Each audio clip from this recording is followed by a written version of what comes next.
Hello there, welcome back to the channel.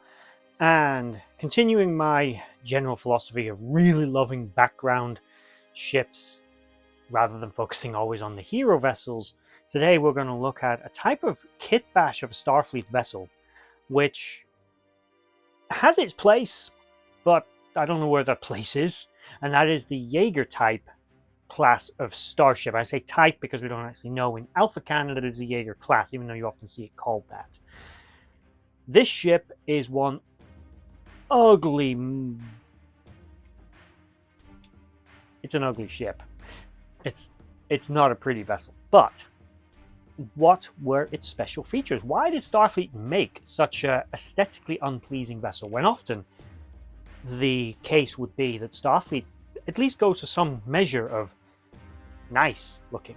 So what was the point? Let's get into that conversation now.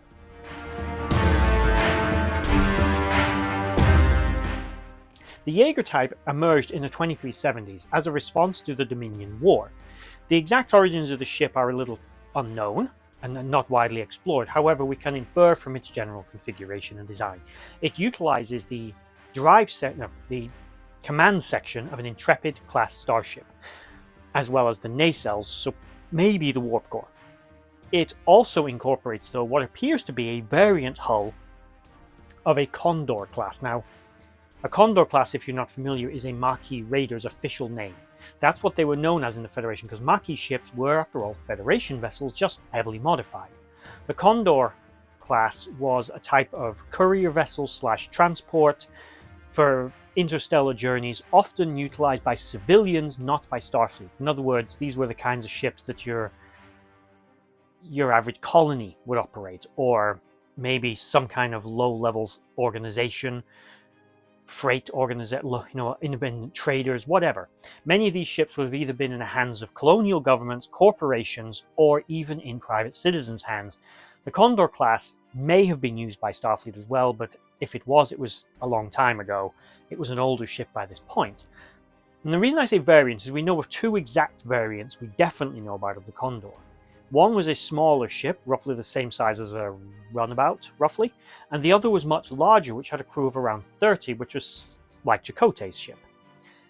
And they had more of a substantial bridge and a bigger vessel internal volume. But this ship, if it actually attached to an Intrepid class command section, it must have been substantially larger than that. Now that opens up two options. One, Starfleet deliberately built these things to be that size and be attached to this hull.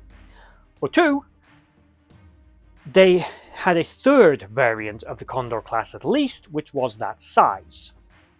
It's also just an odd coincidence that both a Condor class Maquis Raider and an Intrepid class Starfleet starship ended up in the Delta Quadrant, and Starfleet decided to mesh these two vessels together. That's just coincidence.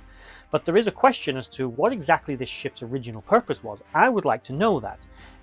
It's not a Maquis ship. It's too big. We see a Maquis vessel, Chakotay ship, which is about as big as they got, next to Voyager. It's not big enough.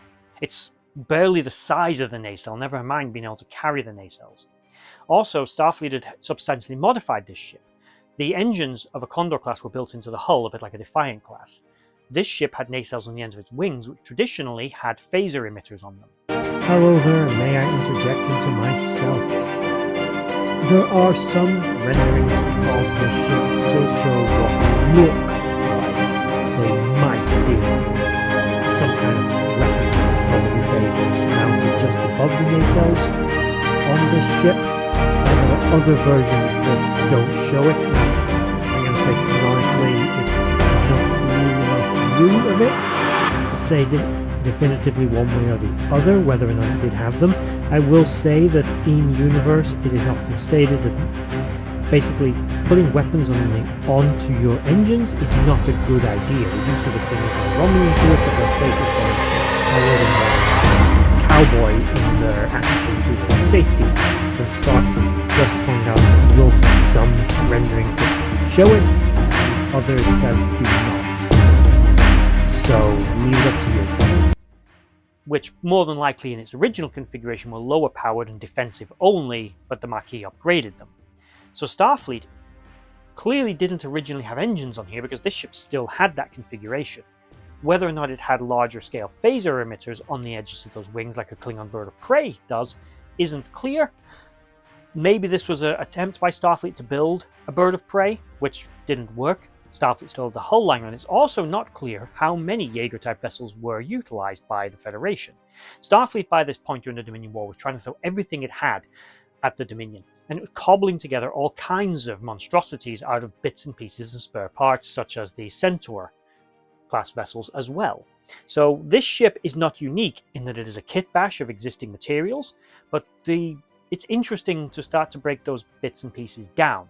For example, if the ship didn't originally have nacelles on the ends of its wings, that means through those pylons they'll have had to put all kinds of plasma conduits and all kinds of things, heavy modifications to the ship, instead of just use its existing engines and keep the weapons, considering it was for wartime. It's possible the weapons were removed, but you'd think it'd be less effort to reinstall weapons, and probably more beneficial than to install nacelles. It's possible there was a mechanical reason for it. It's possible there are 1,000 different reasons for it.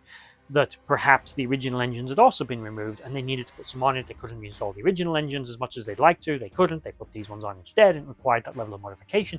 But then you have to ask, was it worth that level of effort instead of just finish building a bloody Intrepid class, which is a much more modern and advanced starship?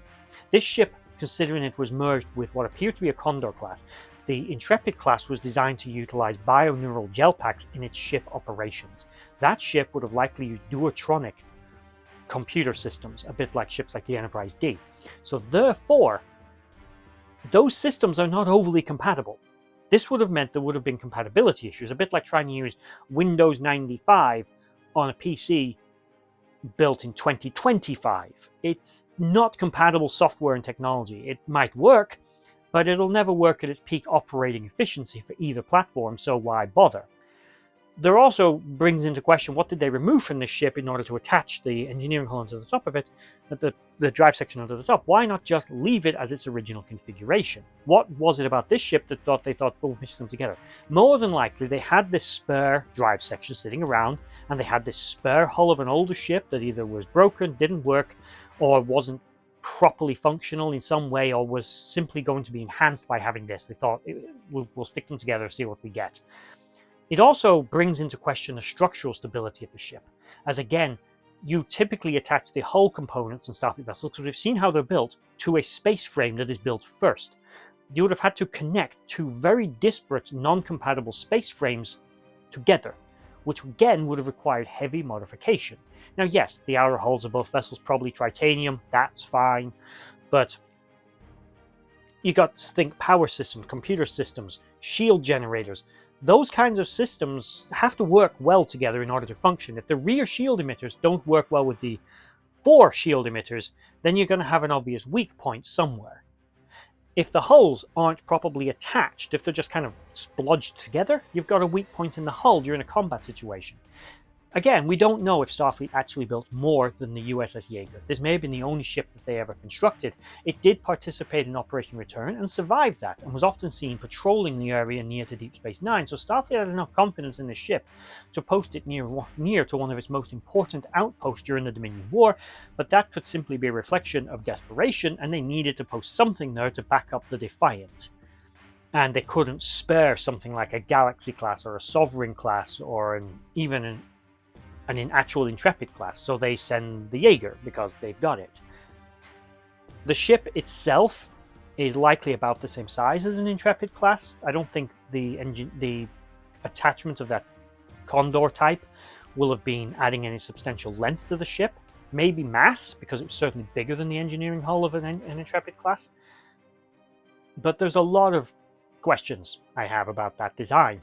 Now I get desperate times, desperate measures. It's possible that initially both of these ships were separate vessels operating during the war, and the original USS Yeager, if that's what the Intrepid class was called or intended to be called, was actually damaged so severely that all that could be salvaged was the command section, and perhaps this Condor type, let's call it maybe an experimental ship or a decommissioned vessel that was recommissioned, was also damaged.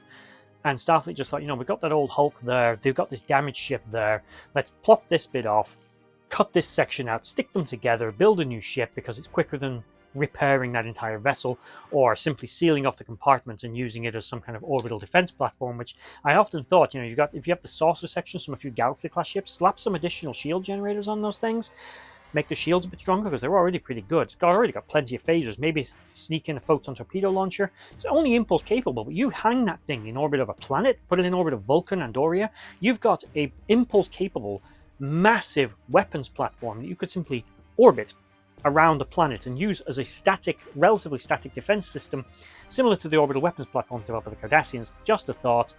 And in the same vein as this, desperate times, desperate measures. But what do you guys think? The Yeagar type, what are its origins? What is this ship actually? What's it for? Who was this ship built for? What are the actual origins? Let me know your theories in the comment section down below. And exactly what its firepower was, actually, considering it's wartime. Because again, this ship was built to fight the Dominion. It wasn't. Yes, it's a desperate ship. It's a mishmashing of technologies. It is a kit bash, but it was still built to perform that task. Even if it wasn't going to be frontline, which again, this thing was near Deep Space Nine, so it was close enough. Maybe it was just like extra firepower when the Defiant was away, but it was damn near close to the front lines. And they were keeping ships like the Enterprise away, so this thing, they had some faith in it at least, or at least they didn't care if it was destroyed, but that's not in Starfleet's mentality because they care about the crew. But we do know, for example, with an Intrepid class, the torpedo launchers were in the engineering hull, the drive section. The actual command section only had phaser arrays.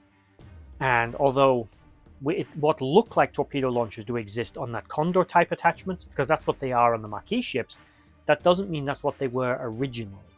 Because again, the Condor type was originally more of a civilian ship, not a Starfleet fighter of some kind, like you might think it would be, because that's how the Maquis used them. It's basically the Toyota Hilux of the 24th century. Not built to be a warship, but you slap a cannon on the back of it and drive it fast enough, you've got some kind of tank. And that's effectively what the Condor is. It's a Toyota Hilux of the 24th century. Wasn't built as a warship, wasn't intended to engage in battle, but put a bit stronger shields on it, upgun it a little bit, maybe slap some makeshift armor on, and you've got something vaguely resembling a fighting craft. And considering who they're up against, the Cardassians, who were generally technologically inferior to the Federation, and the hit-and-run tactics, use the ship smartly, the Maquis had a moderate amount of success with this ship, but it was no Defiant. So, if you extrapolate that logic to the bigger ship, it not being a combat vessel, probably or possibly not even a Starfleet ship, perhaps a science vessel, perhaps it belonged to the Earth Science Institute or the Earth Space Probe Agency, basically alternative versions of Starfleet that are specifically human, not just Federation. It could have been a ship they operated. It probably didn't carry photon torpedoes, or if it did, it will have been older ones, so the ship probably wasn't quantum torpedo capable like an Intrepid class. But again, I'm going off on a bit of a tangent because this is pure speculation. The vessel was certainly going to be well armed, if for no other reason than it was built for the wartime period. It will have had the phaser arrays from an Intrepid class, which themselves were powerful, assuming at least partial shielding of an Intrepid class meant it had decent shields. And it almost certainly will have carried at least photon torpedoes of some grade. And I can only imagine while they're doing all this work on the hull, they modified the launchers to actually accept more modern torpedoes, the state-of-the-art ones, or at least near as gamut. But again, what do you guys think? Let me know in the comment section down below. If you made it all the way to this video, I thank you for watching. Tell me what you think of the ugly duckling of Starfleet. I actually quite like it. It's ugly as fuck, but it's actually... I like the pragmatism. I like that Starfleet had a problem and they found a solution to that problem. They made their own Hobart's funny. And it makes a lot of sense to me. And I love this ship for that reason. And let me know your thoughts on it as well. And if you made it to the end, bye-bye.